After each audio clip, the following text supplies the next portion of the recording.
22મી April છેલ્લી હતી ઉમેદવારી પત્ર ખેંચવાની, પણ પુરુષોત્તમ રૂપાલાએ પોતાનું ઉમેદવારી પત્ર પાછું ખેંચ્યું નથી અને હવે તેમનો વિરોધ ભારતીય જનતા પાર્ટીના પદાધિકારીઓમાં પણ જોવા મળી રહ્યો છે.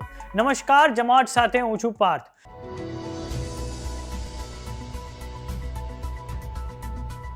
સમાચાર હવે પાટણથી પ્રાપ્ત થઈ રહ્યા છે કે પાટણ લોકસભામાં ભાજપમાં ભડકો જોવા મળ્યો છે. હારી જીવવા ભાજપ ઉપપ્રમુખ વિક્રમસિંહ ચૌહાણે ક્ષત્રિય સમાજના સમર્થનમાં રાજીનામું આપ્યું છે. આનું મુખ્ય કારણ બહાર આવ્યું છે કે ક્ષત્રિય સમાજની ભાજપ પ્રતિ નારાજગી છે. તો હવે Bharatiya Janata party damage control કરવા ફૂલ એક્શનમાં આવી ગઈ છે. પહેલા બીજેપી દ્વારા આ માટે ગોંડલના જયરાજસિંહ જાડેજાને કામ સોંપાયું ક્ષત્રિય સમાજને શાંત કરવા, પણ પરિણામ ના આવ્યું.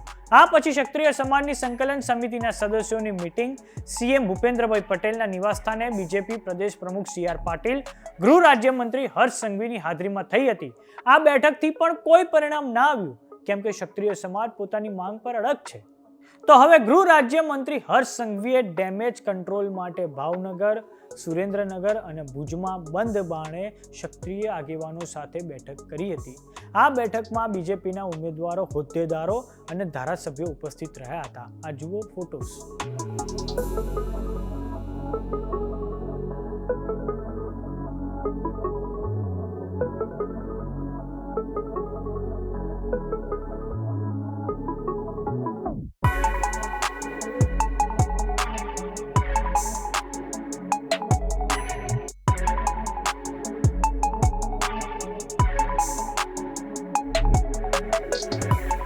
પણ એ એક વસ્તુ તો સાફ છે કે ક્ષત્રિય સમાજનો વિરોધ આક્રમક રીતે ચાલુ છે અને હવે તો ગામડે ગામડે વિરોધ કરવા ક્ષત્રિય સમાજે ધર્મરથ બનાવ્યા છે. ત્યારે ધ્રોલમાં દીપસિંહજી રાજપૂત છાત્રાલય ખાતે બહોળી સંખ્યામાં આજુબાજુના ગામડાના લોકો હાજર રહ્યા હતા. હાજર લોકોનો એક જ સૂર હતો, જય ભવાની, ભાજપ જવાની. આખરે તો રાજપૂત સમાજ હવે ભાજપ સામે લડી લેવાના મૂડમાં આવી ગયો છે. આ સાંભળો રાજપૂત આગેવાને શું કહ્યું છે.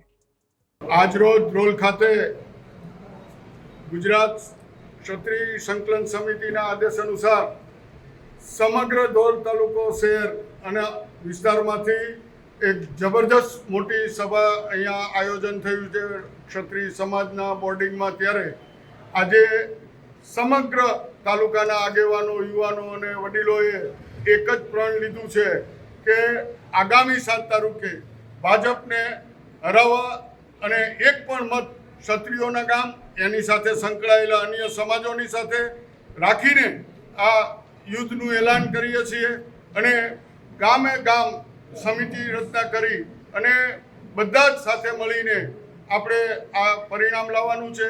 ભાજપને એક પણ મત ન મળે એના સોગંદ લેવામાં આવ્યા છે અને આ પ્રમાણે અમે આ આયોજન કર્યું છે. અહીં એક વાત તો સ્પષ્ટ છે કે ભાજપે રૂપાલા અને રાજપૂતોમાંથી રૂપાલા પર પસંદગીનો કળશ ઢોળ્યો છે, કારણ કે પુરુષોત્તમ રૂપાલાએ પોતાની ઉમેદવારી પાછી નથી ખેંચી. તો આવી જ રસપ્રદ માહિતી માટે જોતા રહો જમાવટ. જો તમે અમને YouTube પર જોઈ રહ્યા હો તો સબસ્ક્રાઇબ કરો. જો તમે અમને Instagram અને Facebook પર જોઈ રહ્યા હો તો ફોલો કરો. ઉપરાંત તમારી એન્ડ્રોઈડ અને એપલની એપ આવી ગઈ છે, ડાઉનલોડ કરવાનું ભૂલતા નહીં. નમસ્કાર.